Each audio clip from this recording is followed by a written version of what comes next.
Hi friends, எல்லோரும் எப்படி இருக்கீங்க? நல்லா இருக்கீங்களா? நாங்களும் ரொம்ப நல்லா இருக்கோங்க.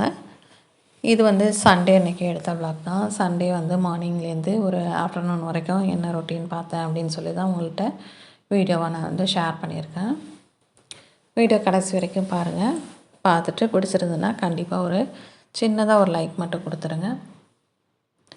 இப்போ காலையிலே காஃபியெல்லாம் போட்டு குடிச்சிட்டு அப்படியே ஸ்டவ்வெல்லாம் கொஞ்சம் க்ளீன் பண்ணிவிட்டு தண்ணி கொஞ்சம் பிடிச்சி வச்சுட்டு அப்படியே மார்னிங் டிஃபன் ரெடி பண்ணலாம் அப்படின்ட்டு சொல்லிட்டு தான் அரிசியும் கடலப்பருப்பும் துவரம்பருப்பு ரெண்டும் சேர்த்து ஊற வச்சுருக்கேன். எதுக்கு பார்த்தீங்கன்னாக்கா தோசை மாதிரி அதாவது முடக்கத்தான் தோசை பண்ணலாம் அப்படின்னு சொல்லி தான் இது வந்து ஊற வச்சுருக்கேன்.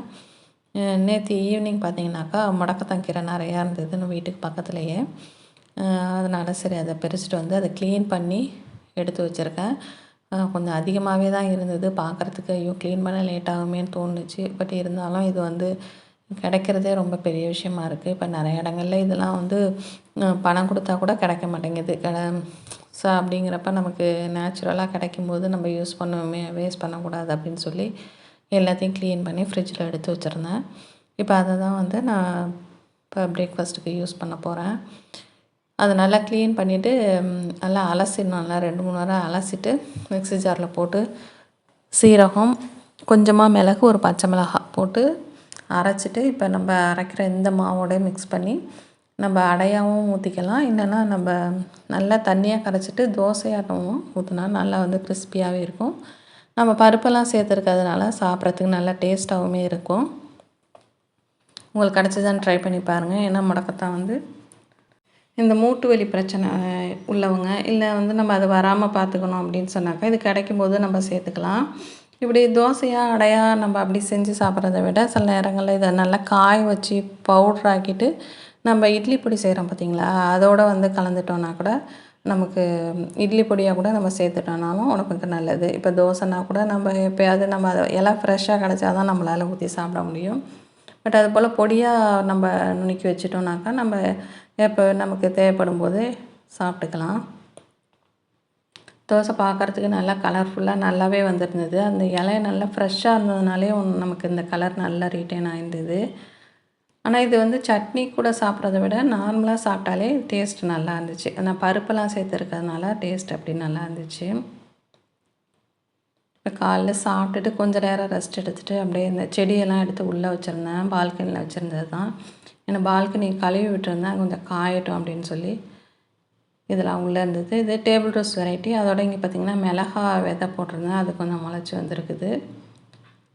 இதில் முன்னாடி நிறைய கலர்ஸ் வச்சுருந்தேன். பட் வந்து அது கொஞ்சம் வெயிலே நல்லா வைக்கணும் அப்படின்னு சொல்லி இப்போ தான் நான் அதெல்லாம் ஒரு சில விஷயங்கள்லாம் தெரிஞ்சுக்கிட்டேன். அதனால் அது வெயிலில் இல்லாமல் கொஞ்சம் நல்லதுனால நிறைய கலர்ஸ் வந்து எனக்கு வேஸ்ட்டாக போயிடுச்சு. இப்போதைக்கு 2லேயுமே இருக்கிறது பார்த்திங்கன்னா எல்லோவும் ஒயிட்டும் மட்டும்தான் என்கிட்ட இருக்குது. அந்த இடம் நல்லா காஞ்சிருச்சு. எடுத்து இப்போ வச்சிடலாம் அப்படின்னு சொல்லி. இதுக்கு வந்து தண்ணி ஊற்றணுன்னாக்கா அது எக்ஸஸ் ஆன தண்ணியெலாம் வெளில வந்து டைல்ஸ் ரொம்பவே வந்து கரையாயிடுது. அதுக்காக தான் இந்த மாதிரி டப்பாவோட வந்து மூடியெல்லாம் வச்சுருக்கேன். ஏன்னா இந்த டப்பா பார்த்திங்கனாக்கா முன்னாடி நான் அரிசி கொட்டி வைக்கிறதுக்காக வாங்கியிருந்தேன் அந்த டப்பா. அதோட மூடி தான் நான் இப்போ இந்த 2 பாட்டுக்கு யூஸ் பண்ணியிருக்கேன். சென்டரில் உள்ள பாட்டுக்கு பார்த்திங்கனாக்கா அந்த இது அதாவது தோசைக்கல் இந்த மண்ணில் விற்றுது பார்த்திங்களா, அது வந்து தோசையும் வரல, சப்பாத்தியும் சுட முடியல. அதில் உள்ள அந்த கிளிப்பெல்லாம் எடுத்துகிட்டு அதை தான் இந்த சென்ட்ரலில் பாட்டுக்கு வச்சுருக்கேன். ஏற்கனவே ஒரு ஷார்ட்ஸில் கூட நான் ஷேர் பண்ணியிருந்தேன். அதை எப்படி வந்து கழட்டிட்டு நான் அந்த பாட்டுக்கு யூஸ் பண்ணுறேன் அப்படின்னு சொல்லிட்டு. இப்போ இது கொஞ்சம் வந்து லீஃப்லாம் காஞ்சிருந்தது, அதெல்லாம் கட் பண்ணி விட்டுடலாம் அப்படின்னு சொல்லி. இடையில பார்த்திங்கனாக்கா அந்த டேபிள் ரோஸ்க்கே பார்த்திங்கன்னா அந்த மாவு பூச்சி வந்து ரொம்ப அதிகமாக வந்துருச்சு. சரி அதை கொஞ்சம் நான் கையால் எடுத்து விட்டு பார்த்தேன். பட் இருந்தாலும் அது கொஞ்சம் அதிகமாக இருந்தது. அப்புறம் அதுக்கு என்ன பண்ணலான்னு பார்த்ததுக்கு வினிகரில் கொஞ்சமாக தண்ணி கலந்துட்டு அதை ஸ்ப்ரே பண்ணி விட்டால் வராது அப்படின்னு சொல்லி போட்டிருந்தாங்க. அது மாதிரி தான் ஸ்ப்ரே பண்ணி விட்டேன். ஆனால் பரவாயில்லைங்க, ஒரு 90% அது போட்டோன்னே இல்லை அது பூச்சி வரல. அதுக்கப்புறம் கொஞ்சம் மொட்டுக்களுமே அதிகமாக வந்து வச்சுருக்கு. இப்போ இந்த இலையெல்லாம் எடுத்துட்டு இந்த மிளகா இது கொஞ்சம் இந்த மாவு தோசை மாவுலாம் இருந்ததுன்னா அதை வந்து கொஞ்சம் கரைச்சி ஊற்றினானா கூட அதுதான் அந்த செடியில் வெள்ளை வெள்ளையாக இருக்குது. நான் அந்த வேலையை முடிச்சுட்டு வந்து காலைல சாப்பிட்ட பாத்திரம் அதெல்லாம் கழுவி வச்சுட்டேன். இந்த புதினா செடி பார்த்திங்கனாக்கா நம்ம நார்மலாக நம்ம தொட்டியில் நட்டு வச்சா ஒரு சில நேரம் வருது, ஒரு சில நேரம் வர மாட்டேங்குது. சரின்னு தான் இந்த போல் தண்ணியில் வந்து போட்டு வச்சாக்கா வேர் விடும் அப்படின்னு சொல்லியிருந்தாங்க. அதுதான் அப்படி தண்ணியில் போட்டு வச்சுருக்கேன், பார்ப்போம் எப்படி வருது அப்படின்னு சொல்லி.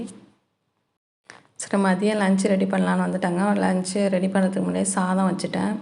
இன்றைக்கி சிக்கன் தான் எடுத்திருக்கோம். சிக்கன் வந்து கருவேப்பிலை சிக்கன் பண்ணலாம். டெய்லி வந்து எப்போதும் ஒரே மாதிரி செய்ய வேணான்னு சொல்லிட்டு இன்றைக்கி கொஞ்சம் டிஃப்ரெண்ட்டாக ட்ரை பண்ணியிருக்கேன். இப்போ அதுக்கு வந்து மண் சட்டியில் எண்ணெய் சேர்த்துட்டு எண்ணெய் சூடான பிறகு எதுவும் தாளிப்பெல்லாம் தேவையில்லை. ஏன்னா தாளிக்கிற பொருள் எல்லாமே நான் வந்து ஒரு மசாலாவாட்டம் அரைச்சிட போகிறேன். இப்போ சின்ன வெங்காயம் மட்டும் நல்லா அரைஞ்சிட்டு அதை வந்து நல்லா எண்ணெயில் வதக்கிட்டு இதோட ஒரு 2 கொத்து கருவேப்பிலை சேர்த்துருக்கேன். அதோட நல்ல ஒரு டீஸ்பூன் அளவுக்கு இஞ்சி பூண்டு விழுதையும் சேர்த்து நல்லா பச்சை வாசம் போகிற அளவுக்கு வதக்கி விட்டுடலாம். இப்போ தக்காளியும் சேர்த்து தக்காளியும் நல்லா குழஞ்சி வர அளவுக்கு நல்லா மசிஞ்சு வர அளவுக்கு நல்லா வதக்கி விட்டுடுங்க. அதுக்கப்புறம் வந்து நம்ம சிக்கனை சேர்த்துக்கலாம். சிக்கனை வந்து இந்த எண்ணெயிலேயே வந்து நல்லா வதக்கிடணும். ஒரு 5 நிமிஷம் போல் நல்லா வதக்குனிங்கன்னா அப்படின்னாக்கா அந்த வதங்குறதுலேயே வந்து அந்த சிக்கனோட நிறம்லாம் மாறி நல்லா ஒரு 20லேருந்து ஒரு 30% வந்து அந்த வதக்குறதுலேயே குக் ஆகிடணும் அந்த சூட்டில். அந்த அளவுக்கு நல்லா வதக்கி விட்டுடுங்க. பாருங்கள், இப்போ சிக்கனோட நிறமே எந்த அளவுக்கு மாறி இருக்குது பார்த்தீங்களா?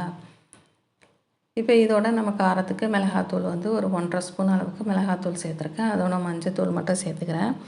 மல்லித்தூள் வந்து சேர்க்கலைங்க. மல்லித்தூள் சேர்க்காம தான் இந்த சிக்கன் வந்து நான் ரெடி பண்ணுறேன் இன்றைக்கி. ஆனால் டேஸ்ட்டு சூப்பராக இருந்தது. பட் வந்து ரைஸுக்கு நல்லா தான் இருந்தது. பட் வந்து ரைஸை விட சப்பாத்தி, தோசை அதுக்கு பார்த்திங்கன்னா இன்னும் சூப்பராக இருக்கும் அப்படின்னு சொல்லி பசங்க சொன்னாங்க. அப்புறம் அதை மூடி வச்சு நல்லா வேகட்டும். அதுக்குள்ளே இதுக்கு பார்த்திங்கனாக்கா சோம்பு கொஞ்சம், அதோட வந்து பட்டை ஒரு துண்டு, ஒரு கிராம்பு, 2 ஏலக்காய், அதோட துருவின தேங்காய் வந்து கொஞ்சம் துருவில் பல்லாக தான் நான் கீறி போட்டிருக்கேன். நீங்கள் துருவிட்டாலும் ஓகே தான். அதில் ஒரு 5 கொத்து வந்து கருவேப்பிலை தழைகளையும் போட்டு அதை நல்லா வந்து ஃப்ரை பண்ணிவிட்டு நல்லா ஆறின பிறகு இதை போல் பேஸ்ட்டாக அரைச்சி நம்ம சேர்த்துட்டு தேவையான அளவுக்கு மறுபடியும் தண்ணி சேர்த்துட்டு கொதிக்க வச்சு ஒரு 5லேருந்து ஒரு 7 நிமிஷம் போல் நல்லா கொதிக்க வச்சு எடுத்திங்க அப்படின்னு சொன்னாக்கா நமக்கு நல்லா டேஸ்ட்டாக நல்லா அது எண்ணெயெல்லாம் பிரிஞ்சு வர அளவுக்கு நல்லா கொதிக்க வச்சுட்டு நம்ம ஸ்டவ்வை ஆஃப் பண்ணிட்டோம் அப்படின்னு சொன்னாக்கா நமக்கு கிரேவி வந்து ரெடி ஆகிடும். அதுக்குள்ளே என் சின்ன பொண்ணு ஓடி வந்து எனக்கு ஒரு முட்டை, அவிச்ச முட்டை வேணுமா அப்படின்னா, சரி நான் அதையும் வந்து கழுவிட்டு அப்படியே குழம்புல போட்டுட்டேன். இந்த பக்கம் ரசமும் ரெடி பண்ணிட்டேன். இப்போ நமக்கு கிரேவியும் சூப்பராக வந்து ரெடியாகி வந்திருக்கு. எண்ணெயெல்லாம் நல்லா பிரிஞ்சு வந்திருக்கு பாருங்கள். இந்த ஸ்டேஜில் நம்ம ஸ்டவ் ஆஃப் பண்ணிடலாம். அதோட ஈவினிங் ஸ்நாக்ஸுக்கு கொஞ்சமாக கேசரி பண்ணலாம் அப்படின்னு சொல்லி தான் ரெடி பண்ணிட்டுருக்கேன். கேசரிக்கு ரவா வந்து வதக்கிட்டுருக்கேன். கேசரி ஒன்றே வழக்கமாக எல்லோரும் பண்ணுற மாதிரி தான். இப்போ இதில் என்ன டாஸ்க்குனால் அதை கொட்டுறதுக்குள்ளே அந்த பிளேட்டில் கொட்டுறதுக்குள்ளே கொஞ்சமாவது அப்படி சிதறாமல் கொட்டணும் அப்படின்னு சொல்லி தான் செய்வோம். பட் இந்த ரவாவும் இந்த சேமியாவும் மட்டும் எப்படி நம்மளை பழி வாங்கிடுங்க. அது ஏதாவது கொஞ்சம் சிதற தான் செஞ்சிடுது.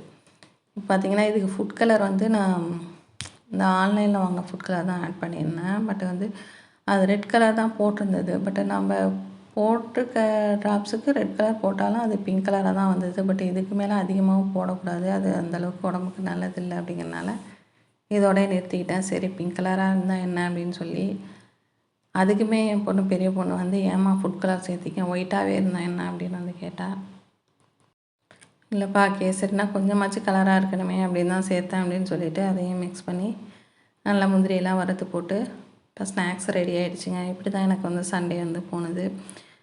உங்களுக்கு சண்டே எப்படி போணுச்சு, நீங்கள் என்ன குழம்பு வச்சிங்க அப்படின்னு சொல்லி முடிஞ்சால் எனக்கு கமெண்டில் ஷேர் பண்ணுங்கள். வீடியோ பிடிச்சிருந்தா கண்டிப்பாக சின்னதாக ஒரு லைக் கொடுத்துருங்க. உங்களோட லைக் தான் எனக்கு ஒரு மோட்டிவேஷனாக இருக்கும். சேனல் இது வரைக்கும் நீங்கள் சப்ஸ்கிரைப் பண்ணலைன்னா மறக்காமல் சப்ஸ்கிரைப் பண்ணி வச்சுக்கோங்க. நெக்ஸ்ட் வீடியோவில் உங்களை மீட் பண்ணுறேன். தேங்க்யூ.